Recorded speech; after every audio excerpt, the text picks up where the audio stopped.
이번 주부터 우리가 새로운 설교 말씀 시리즈 파워 라이프, 오늘 그 첫 시간으로 파워 라이프, 능력 있는 삶, 그 비밀은 무엇인가, 오늘 1장, 2장 말씀을 통해서 함께 나누기를 원합니다. 여러분, 사도행전으로 넘어가기 전에 복음서, 그러니까 마태복음, 마가복음, 누가복음, 요한복음, 이걸 복음서라고 부르잖아요. 복음서에 나타난 제자들의 모습을 보게 되면 상당히 좀 무력한 그런 모습들을 보게 됩니다. 예수님 십자가 지실 때 제자들의 모습을 한번 떠올려 보십시오. 제자들의 모습이 어떠했습니까? 다 도망갔잖아요.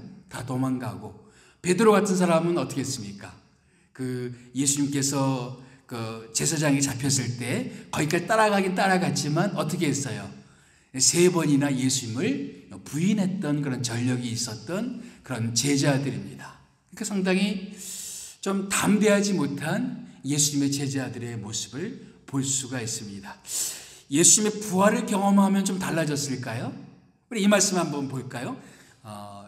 사도행전 되어 있지만 이게 요한복음입니다. 요한복음 20장 19절 말씀, 요한복음 20장 19절 말씀, 다 같이 한번 읽어보겠습니다. 시작. 이날 곧 안식구 첫날 저녁 때에 제자들이 유대인들을 두려워하여 모인 곳에 문들을 닫았더니 예수께서 오사 그 가운데에 서서 이르시되 너희에게 평강이 있을지어다. 그러니까 부활하신 예수님, 그래서 안식구 첫날 제자들이 함께 모여 있었어요. 그런데 제자들이 이제 뭐 하고 있습니까?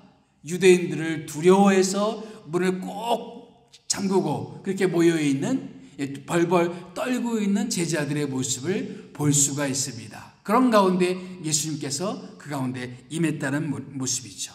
그래서 한마디로 말하면 우리 복음서에서 발견하고 있는 제자들의 모습 보게 되면 예수님 앞에서 담대하지 못한, 혹은 예수님을 증거해야 될 그런 모습에서 담대하지 못한 증인으로서 실패하고 있는 제자들의 모습을 우리는 확인하게 됩니다.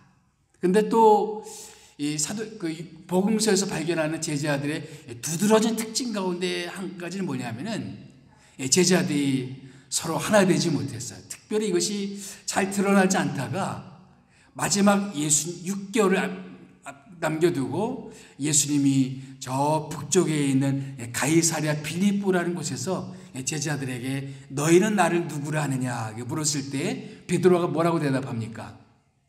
주는 그리스도시요 살아계신 하나님의 아들이십니다라는 신앙 고백을 해요. 그때 이제 예수님께서 드디어 뭐를 말씀하시냐면은 이제 내가 곧 예루살렘 가게 될 터인데 올라가게 되면 나는 거기서 죽임을 당하게 될 것이다. 그리고 3일 만에 부활하게 될 것이다. 그래서 제자들은 예수님이 죽었다가 부활하신다는 이 얘기를 듣고 나서 뭔가 이제 새로운 시대가 열리겠구나 이런 생각이 미치자 뭐에 관심이 갖게 되면 새 시대가 열리면 중요한 자리를 누가 차지하게 될 거냐, 여기에 관심이 갖게 되었어요. 그래서 그 중요한 자리를 누가 차지할 것이냐 가지고 제자들이 누가 크냐 서로 다투게 되었습니다.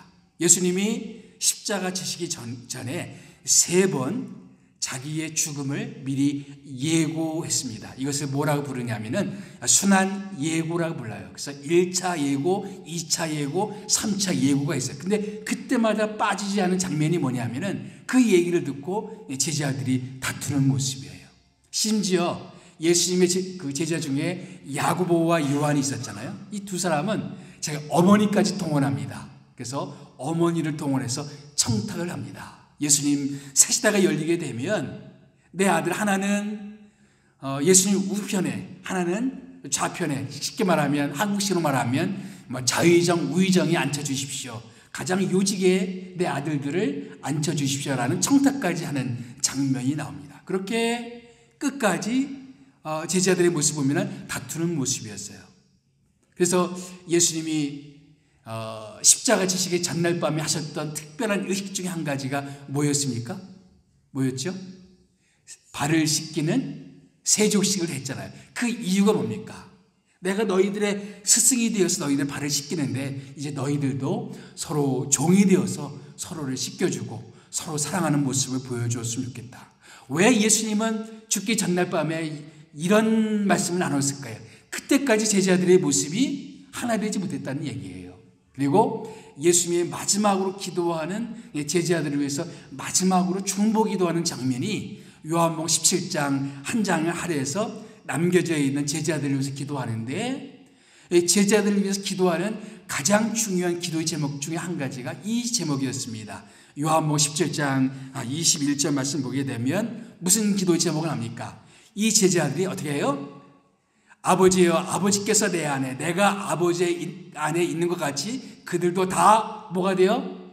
하나가 되게 해주십시오. 이들이 하나 되지 못하고 있는데 이 제자들이 제발 하나가 되게 해주십시오. 그래서 그들이 그 하나 된 모습을 보고 세상이 하나님을 믿을 수 있도록 하십시오. 이런 기도 제목을 한단 말이죠. 그러니까 마지막으로 이 세상을 떠나시면서 예수님의 마음속에 있는 마음의 숙제가 뭐였습니까?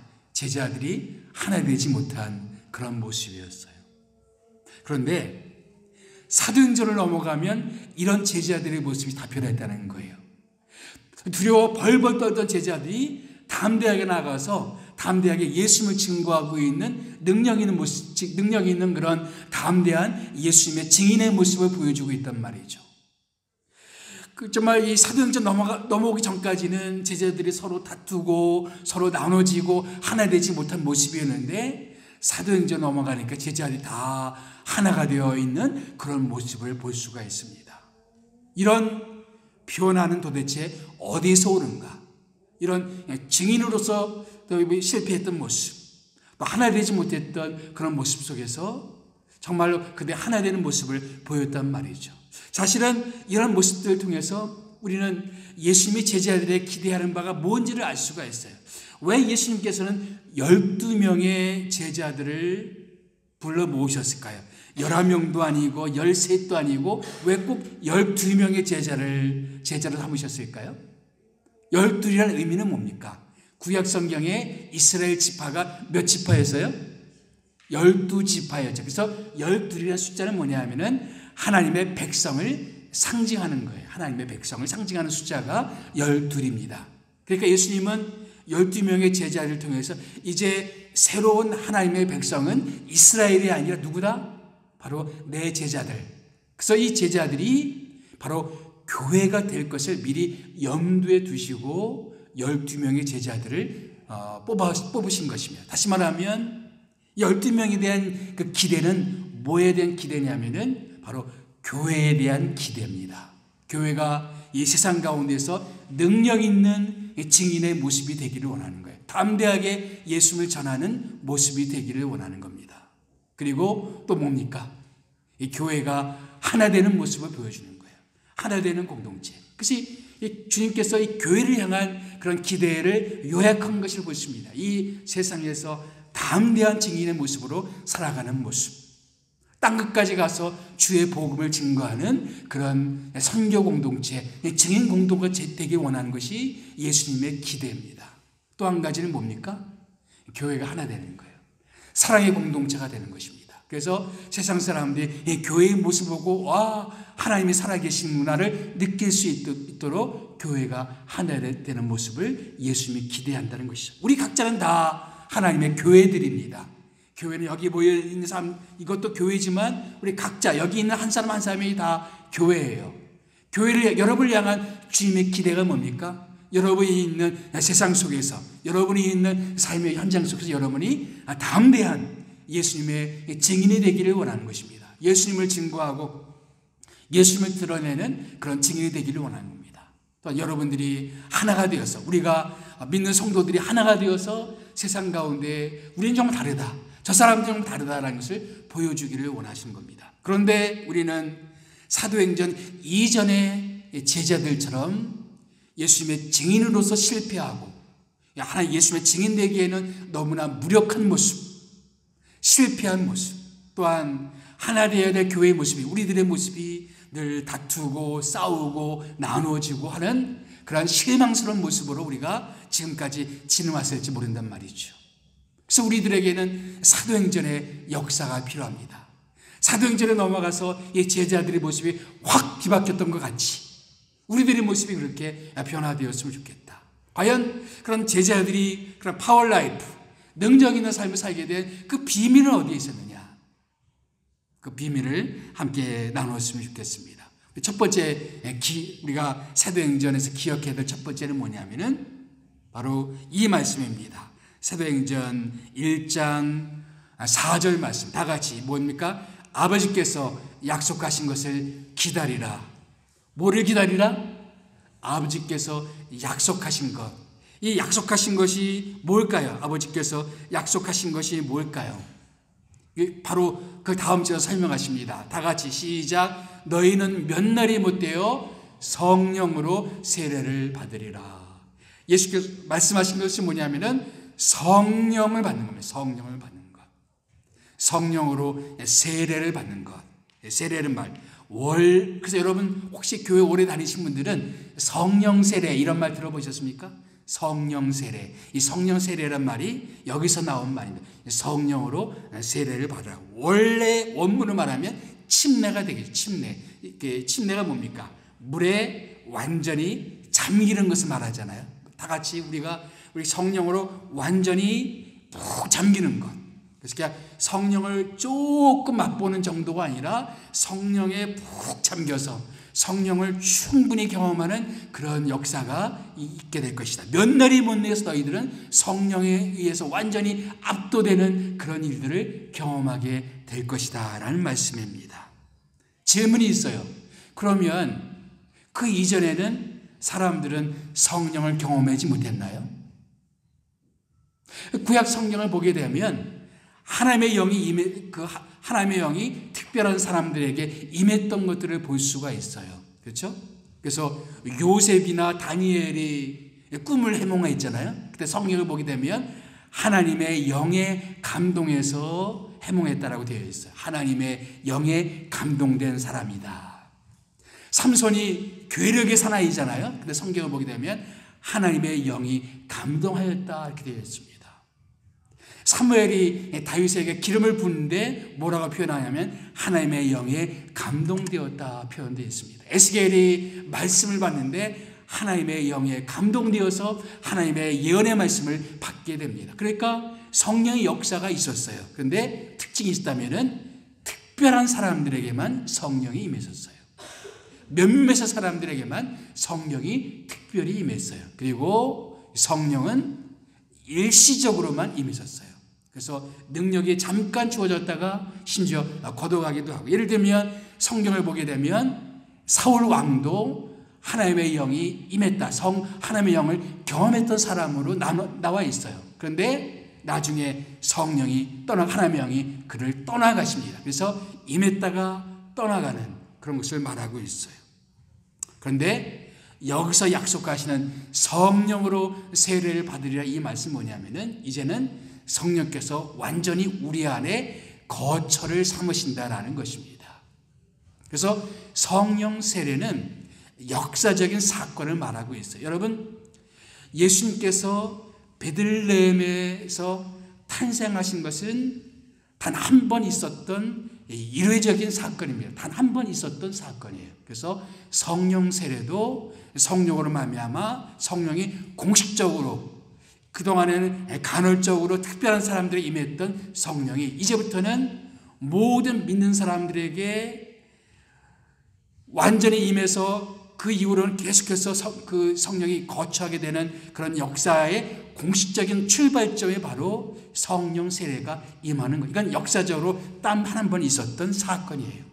이날 이후로는 예수님을 영접하는 사람들에게는 이미 성령 세례가 임하는 겁니다. 그래서 성령이 우리 안에 거처를 삼으시고 우리 안에 계속 임하는 것이에요. 여러분, 그러면 성령 세례가 임하면, 성령이 임하게 되면 어떤 일이 벌어집니까? 사도행전 1장 8절에 성령이 임하면 뭐를 받고? 너희가 뭐를 받아요? 성령이 너희에게 임하시면 너희가 권능을 받고 능력을 받고, 성경 말씀 보기 영어로 보면 파워, 그 능력을 받고. 여러분, 다이너마이트란 말이 있죠. 다이너마이트. 이 다이너마이트란 말이 이 단어에서 나온 거예요. 헬라어로 이 능력이란 말이, 권능이란 말이 두나미스란 말인데, 이 두나미스에서 다이너마이트란 말이 나온 거예요. 그러니까 다이너마이트 같은 폭발적인 능력이 누구에게 임한다? 성령이 임한 사람들에게 그런 다이나마이트 같은 권능이 주어진다는 거예요. 이런 능력이 왜 주어집니까? 왜 주어져요? 예루살렘, 사마리아, 유대 혹은 온 땅에 이르러서 내 증인이 되리라. 우리가 가까운 사람에게나 멀리 있는 사람에게나 우리가 어디에 있든지 어디에 우리 살든지 예수의 담대한 증인으로 살아갈 수 있는 능력을 우리에게 주신다는 말씀이죠. 사도행전에 이르기 전에 그렇게 두려워 벌벌 떨던 예수님의 제자들이 성령을 받고 나가니까 담대하게 나가서 예수님을 증거했어요. 그런 그 담대하게 예수님을 증거할 수 있는 능력을 성령께서 주신다라는 것입니다. 이것이 바로 1장 말씀입니다. 우리는 이 말씀을 통해서 우리는 하나님의 계획을 알 수가 있어요. 몇 날이 못되어 너희는 성령 세례를 받으리라. 너희는 그렇기 때문에 아버지께 약속하신 것이 올 때까지 기다려라. 그래서 우리는 하나님의 계획을 알 수가 있어요. 하나님은 우리가 성령으로 능력받아서 우리의 삶이 능력 있는 삶이 되기를 원합니다. 여러분, 성경을 자세히 보게 되면 성경은 단순히 우리가 너희는 이렇게 살아라 라는 말씀으로 끝나지 않습니다. 성경에서 너희는 이렇게 살아라는 말씀을 요약한 게 뭐예요? 이게 소위 말하는 율법이죠. 율법. 너희는 이렇게 살아라. 이거는 하고 이거는 하지 말아라. 그런데 우리가 구약 성경을 통해서 보게 되면 사람들이 이렇게 너희는 이렇게 살아라 말씀대로 살았습니까? 제대로 살았습니까? 제대로 살지 못했어요. 그래서 사도 바울은 뭐랍니까? 우리가 우리의 힘으로는 율법의 말씀, 다시 말하면 이렇게 살아라는 그 말씀 우리는 지킬 능력이 없다고 말하고 있어요. 근데 하나님께서는 우리가 너희는 이렇게 살아라는 말씀으로 끝나지 않고 그렇게 살아갈 수 있는 능력을 주신다는 거예요. 능력을. 그 능력을 누구를 통해서 주세요? 바로 성령을 통해서 주신다는 것이죠. 이런 본격적으로 십자가 사건 이전까지는 그런 능력이 특별한 사람들에게만 임했었어요. 그런데 이제 십자가 사건 이후에 이제 예수를 영접하는 모든 사람들에게는 우리가 예수를 영접하는 동시에 누가 우리 가운데 오십니까? 성령께서 우리 가운데 내주하기 시작합니다. 우리 안에 거처를 삼으시는 거예요. 그래서 내가 세상 끝날까지 너희와 항상 함께 하리라는 말씀처럼 성령은 우리 안에 거하시는 거예요. 그렇다면 우리는 여기서 주님의 기대를 볼 수가 있어요. 너희는 너희 힘으로 살아갈 생각하지 말고 누구의 능력으로 살아라? 성령의 능력으로 살아라. 그것이 하나님의 계획입니다. 하나님의 계획은 뭐다? 우리가 성령의 능력으로 크리스천의 삶을 살아가는 거예요. 내 힘으로 하려고 하면 반드시 우리는 실패할 수밖에 없어요. 그런데 성령의 능력이 임하게 되면 우리가 그 능력이 생겨서 그리스도의 삶을 살아갈 수 있는 힘이 생긴다라는 것입니다.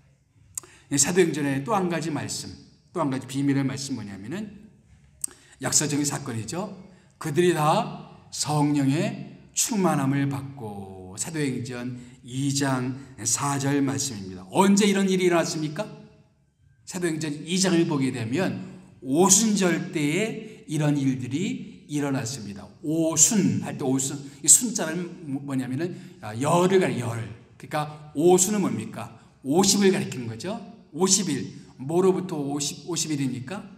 그러니까 구약에는 절기가 있었는데 유월절이 있었고 오순절이 있었어요. 그러니까 오순절은 유월절로부터 약 50일이 되는 날을 오순절이라 부릅니다. 다른 말로는 맥추절, 다른 말은 77절. 왜 77입니까? 77이 49. 그래서 거기에 하루 더해서 오순절에 77절, 맥추절, 오순절입니다. 그래서 예수님이 유월절 때 돌아가셨죠. 그렇죠? 그리고 3일 후에 부활하셨습니다. 그리고 며칠을 더 하셨습니까? 승천하기 전까지 40일을 더 하셨습니다. 그러니까 오순절이면 예수님이 승천 후 약 일주일 후입니다. 예수님 승천하신 후 약 일주일 후에 성령이 임했어요. 오순절 때 성령이 임했습니다. 조금 전에 우리는 성령 세례란 말을 했잖아요. 근데 2장을 넘어가게 되면 성령 충만이라는 말이 나옵니다. 사실은 성령 세례, 성령 충만 이게 나눠져 있어요. 자, 제가 이틀 전에 이 큐티 본문 말씀을 보면서 사도행전 2장의 이 성령 충만의 모습을 몇 가지를 한번 요약을 해봤습니다. 첫째, 그들이 경험했던 성령 충만은 완전히 압도되는 그런 경험이었어요. 여러분, 아까 세례라는 말이, 침례라는 말이 무슨 뜻이라 했습니까? 물속에 완전히 잠기는 거예요. 충만, 이건 뭐냐면은 가득 채워지는 것을 말하고 있습니다. 그러니까 사도행전 2장에서 그들이 경험했던 성령은 조금 맛보는 게 아니에요. 조금 맛보는 게 아니라 완전히 성령에 의해서 압도되는 그런 경험을 했다라는 것입니다. 또한 우리 사도행전 2장을 보게 되면 그들이 경험했던 것은 분명한 체험이었어요. 거기 그들이 경험했던 건 뭐냐면은 급하고 강한 바람 같은 소리도 들렸고, 그렇죠? 또 뭐가 보였습니까? 불이 혀처럼 갈라져서 각 사람에게 임하는 것처럼 그런 것들이 보여졌어요. 그러니까 뭔가가 들리기도 하고 뭔가 보이기도 했습니다. 뭔가 신비적인 현상도 있었습니다. 동시에 성령을 경험했던 사람이 다 뭐를 말했어요? 방언을 말했습니다. 뭔가 내적인 체험도 있었습니다. 그러니까 어떤 외적인 신비스러운 체험도 있었고 내적으로 뭔가 체험하는 것도 있었습니다. 뿐만 아니라 거기 보기에는 모인 사람들이 다 성령의 충만을 받았다. 그러니까 공통적으로 함께 경험했던 것이고, 거기 보면 또 각 사람이 방언을 말했다. 그러니까 공통 체험이면서 개별 체험이기도 했습니다. 그런데 또 사도행전 2장을 말씀 보니까 이 성령은 사람들에게만 임한 것이 아니라 그들이 모인 집에 가득했다라고 되어 있어요. 그러니까 그 장소 위에도 성령이 임했습니다. 마치 구약 성경에 성막이 완공되는 날 하나님의 영광이 그 성막 위에 하나님의 영광이 가득히 나타났던 것처럼 그들 그 모인 장소에 성령의 임재가 가득히 드러났습니다. 또 이 사도행전 2장 말씀 보니까 이 성령 충만은 믿는 사람들 사이에 조용히 일어난 일이 아니었어요. 바깥에 있는 사람들이 보고 사람 방언 말하는 것을 보고 이 사람들이 우리가 말하는 말로 방언을 말하는 하면서 바깥에 있는 사람들도 다 알게 되는 시끌벅적한 그런 사건이 되었습니다. 그래서 사도행전 2장을 보게 되면 소동이 일어났다. 그들이 놀랬다. 그들이 당황했다. 이런 말이 나옵니다. 그러니까 교회 안에서만 일어난 조용한 사건이 아니었고 교회 바깥에까지 알려지는 그런 체험이었습니다.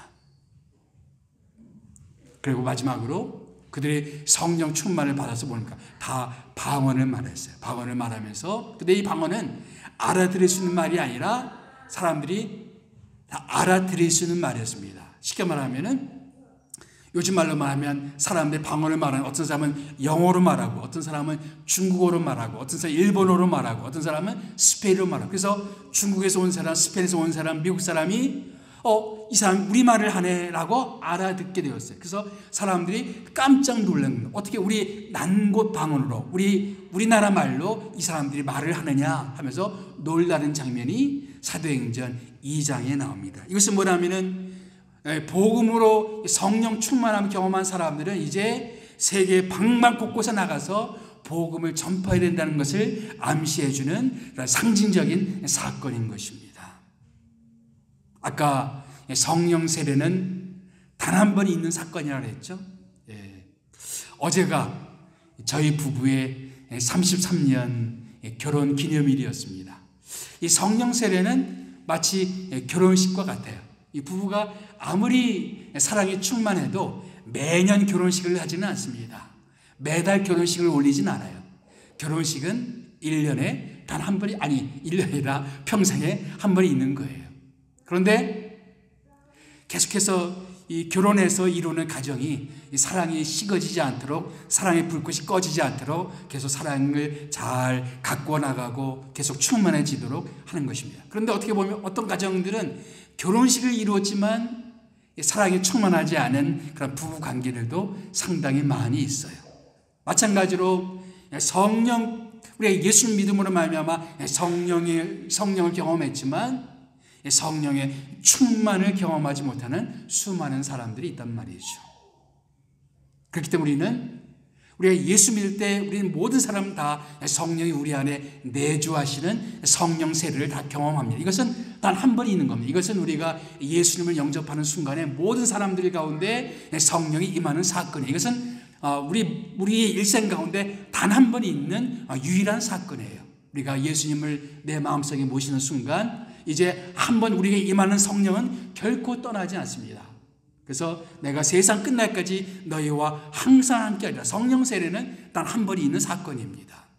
그런데 우리는 계속해서 뭐를 입어야 돼요? 성령의 충만함을 입어야 돼요. 성령의 충만함을 입어야 돼요. 우리가 잘 아는 말씀 가운데 에베소서 5장 18절 말씀이 있습니다. 다 같이 한번 읽어볼까요? 시작.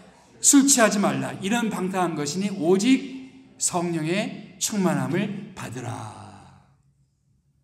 믿는 사람들에게 주시는 편지입니다. 에베소 교인들에게 주시는 편지예요. 너희는 성령의 충만을 받으라. 이미 믿는 모든 사람들에게는 성령이 임했는데 또 뭐를 받으라고 그랬어요? 성령의 충만을 받으라. 성령 충만은 계속해서 반복적으로 받아야 되는 것입니다. 실제로 헬라어 시제를 보게 되면 이것은 반복적으로 계속 받는 거예요. 그렇죠?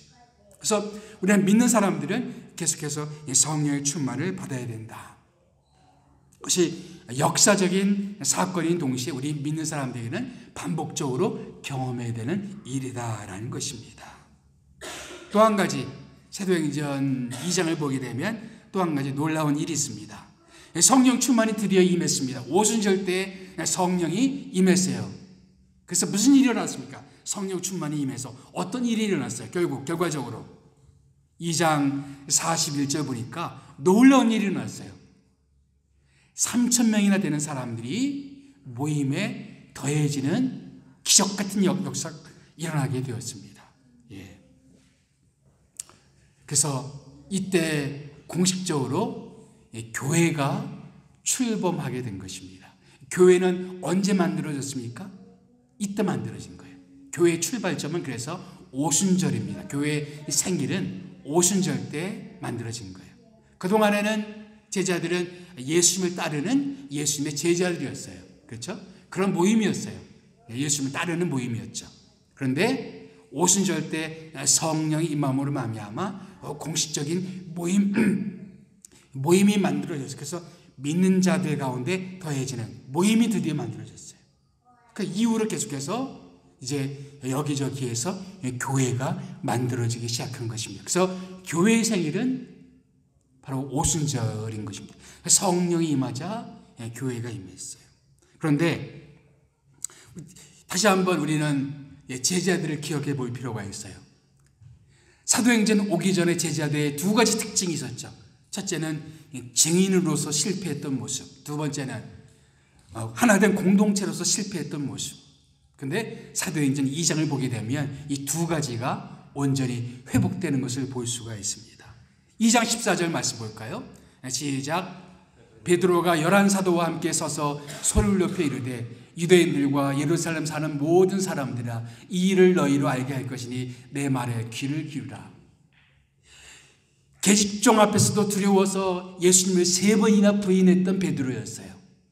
예수님의 부활을 경험하고도 그래서 아직도 두려워서 문을 꼭꼭 잠가두고 모였던 그런 제자들이었습니다. 그런데 어떻게 해요? 베드로가 11사도와 함께 서서 담대하게 사람들 앞에 증거하고 있는 담대한 모습을 볼 수가 있습니다. 뭐가 이렇게 만드는 거죠? 성령이 임하자 제자들의 모습이 달라진 것입니다. 성령의 충만함을 경험하게 되면 우리도 이렇게 우리가 있는 삶의 현장 속에서 담대하게 예수님을 증거하게 되는 증인의 모습으로 살아갈 수가 있게 된다는 것입니다. 이후에 이제 계속해 보게 되면 사도행전을 읽어보면 예수님의 제자들이 얼마나 담대하게 예수님을 증거하고 있는지를 계속 확인할 수가 있습니다. 예수님의 제자들뿐만 아니라 나중에 믿게 되는 바울도 가는 곳마다 예수님을 증거하는 그런 모습을 볼 수가 있습니다. 마찬가지로 우리 이 땅 가운데서 우리가 어떻게 담대한 예수님의 증인으로 살아갈 수가 있겠는가? 우리가 살아가는 우리의 직장, 우리의 일터, 우리의 학원, 우리의 가정, 그 삶의 현장 속에서 우리는 어떻게 예수님의 담대한 증인이 될 수가 있겠는가? 사도행전 말씀 보게 되면 역사적인 실례가 있어요. 예수님의 제자들이 보여주고 있습니다. 성령을 받게 되니까 그들이 변했어요. 담대하게 소리쳐서 예수님을 증거하고 있는 그런 모습들을 보게 됩니다. 이 말씀을 듣고 3,000명이나 되는 사람들이 예수 믿게 되는 놀라운 성령의 역사가 임하게 되었습니다. 저는 그런 성령의 역사가 다시 한번 우리 모두에게 임했으면 좋겠어요.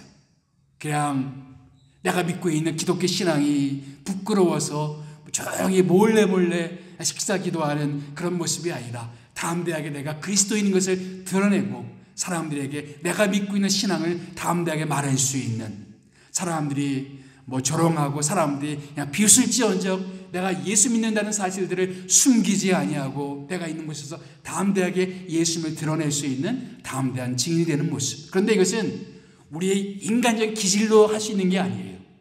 뭐를 받아야 돼요? 성령의 충만함을 받아야 할 수 있는 일입니다. 그러면 아의 기질도 S 기질도 어떤 기질도 다 담대한 예수님의 증인이 될 수가 있다는 것입니다. 뿐만 아니라 늘 예수님의 제자들은 어떤 모습이었어요? 늘 다투고 싸우고 나눠주고 하는 모습이었잖아요. 근데 2장 42절 이후의 모습 보게 돼요. 그들이 이루어서 만드는 그런 교회의 모습, 가장 대표적으로 2장 44절 45절 말씀 보겠습니다. 2장 44절 45절 말씀 다 같이 읽어보겠습니다. 시작. 믿는 사람이 다 함께 있어 모든 물건을 서로 통용하고 또 재산과 소유를 팔아 각 사람의 필요를 따라 나눠주고. 그들의 모습이 달라졌어요. 그들이 다 함께 있는 모습. 그리고 자기에 있는 것들을 서로 나눠주고 서로 섬겨주고 서로 통용하고, 그러기 위해서는 자기 것을 희생하는 모습까지 있는 초대교회의 그런 놀라운 그런 모습을 보여주고 있습니다. 그래서 46절 47절 말씀 보게 되면 교회가 사람들의 칭송을 받아요. 오늘날 교회가 사람들의 지탄을 받고 있는 오늘의 우리의 현실과 너무 다른 모습이에요. 사람들이 칭찬하는 교회의 모습. 왜냐하면 교회 성도들이 서로 끔찍하게 서로를 아껴주고 서로를 챙겨주고 서로를 보살펴주는 그런 모습들이 초대교회 가운데 일어났다는 거죠. 이것은 기질적으로 제자들의 본 모습이 아니었어요. 제자들의 본 모습은 뭐였습니까? 누가 크냐 서로 다투고 싸우던 그런 모습이었어요. 그런데 성령이 임하게 되니까 그들의 모습이 달라진 겁니다. 아낌없이 퍼주고 아낌없이 나눠주고 서로 사랑해주고, 사랑하기 위해서는 자기 것도 기꺼이 희생할 줄 아는 그런 모습으로 사람들의 모습이 달라졌단 말이죠. 제가 대학 시절에 탐독했던 그런 책이 있습니다. 프란시스 셰퍼라는 사람에 대한 책들을, 그 사람 책은 무조건 다 사서 읽었어요. 그중 가장 대표적인 책이 이성에서의 도피. 그래서 기독교 세계관으로 근대 사회를 진단하는 그런 모습이라든가. 근데 프란시스 셰퍼는 라브리라는 공동체를 저 스위스 알프스에 세웠어요. 자기 집이에요. 집 하나를 그 알프스 산에다 세워놓고 그 딸이 로잔 대학에 다니고 있었는데 어느 날 방학 때 딸이 친구를 데려왔어요. 그래서 그 믿지 않는 친구였는데, 그래서 그 스위스에 있는 이 셰퍼의 집에 와서 그래서 있는 동안에 그 이런저런 얘기를 많이 합니다. 그의 고민도 들어주고, 마약하고 있는 그런 그 사람의 그 고충도 쭉 들어주고, 그러면서도 기독교적인 세계관에 의해서 상담도 해주고. 그래서 그 이후로 셰퍼가 내가 이 일을 해야 되겠다. 그래서 자기 집을 개방하기 시작했어요. 그래서 어떤 사람인데 우리 집에 와서 머물러도 좋다.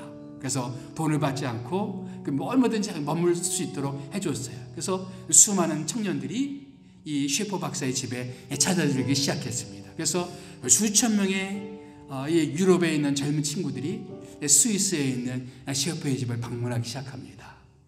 그러면 셰퍼 그리고 부인 에디스도 참 똑똑한 사람이었어요. 저도 그 부인의 책도 읽어봤어요. 가정이란 무엇인가라는 책을 썼는데 그 책도 읽어봤어요. 그래서 오는 청년들과 함께 예배도 같이 드리고 그들과 상담도 해주고. 근데 사람들이 와서 수천 명의 사람들이 이 셰퍼 박사 부부를 만나면서 예수를 만나고 예수를 영접했어요. 그래서 사람들이 질문했습니다. 근데 하고 같지 않은 얘기가 뭐냐면은, 우린 단지 셰퍼 목사님이나 사모님의 어떤 말을 통해서만 우리가 변화된 게 아닙니다. 그들이 우리를 섬겨주는 그 모습에 우리가 감동을 받았습니다 하는 얘기예요. 이 셰퍼는 시대의 지성입니다. 그래서 그가 정리한 기독교 세계관은 지금도 수많은 사람들이 읽고 또 받아들이고 있습니다. 시대적인 지성이었어요. 그런데 그 말뿐만 아니라 이들 부부가 보여주는 사랑이었습니다. 그래서 집이니까 공간이 넓지 않아요. 그래서 그가 상담해주는 상담실은 그의 침실이었어요. 자기 침실에서 사람들을 만나서 상담해주고 하는 모습이었어요. 어느 책을 읽어보니까 셰퍼가 이런 얘기를 해요. 우리가 받았던 결혼 선물은 라브리 생활 3년 만에 모두 결단났다.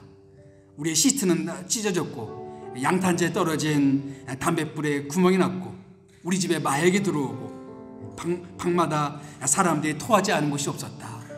그러니까 예수 믿지 않는 그런 사람들이 다 왔으니까 담배를 피는 사람, 마약하는 사람, 갖가지 사람들이 왔단 말이죠. 그들을 재워주면서 그들과 대화를 하면서 그들이 변화되는 모습을 셰퍼 박사 부부는 보였단 말이죠.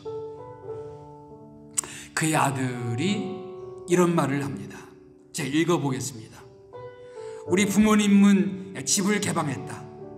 그 결과 우리 집 식탁에는 온갖 인간 군상들이 다 모여들었다.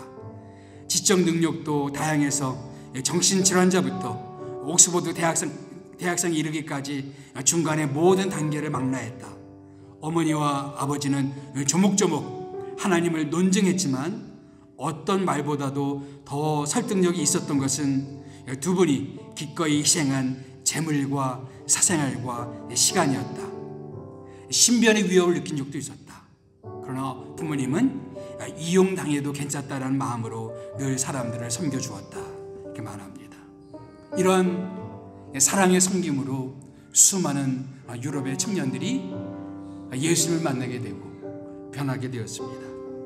저는 이제 한국에서 모든 목회를 하다가 정리하면서 호주로 오면서 제 마음속에 들었던 소망이 좀 라브리 같은 그런 삶을 추구했으면 좋겠다. 어떤 집을 사거나 이런 건 아닐지 모르지만 우리 집에 드나드는 사람들과 그들을 섬겨주면서 그들이 정말로 예수님을 만나고 예수님을 경험하고 예수님의 사랑을 우리 가정에 좀 보여주는 그런 모습이 되었으면 좋겠다. 이 작은 라브리 같은 그런 공동체가 되었으면 좋겠다. 그런데 이런 모습들은 인간적인 결심만으로 되어지는 게 아니에요. 하다 보면 늘 우리는 그러면 실망할 수밖에 없고 우리는 인내심의 한계를 느낄 때가 참 많습니다.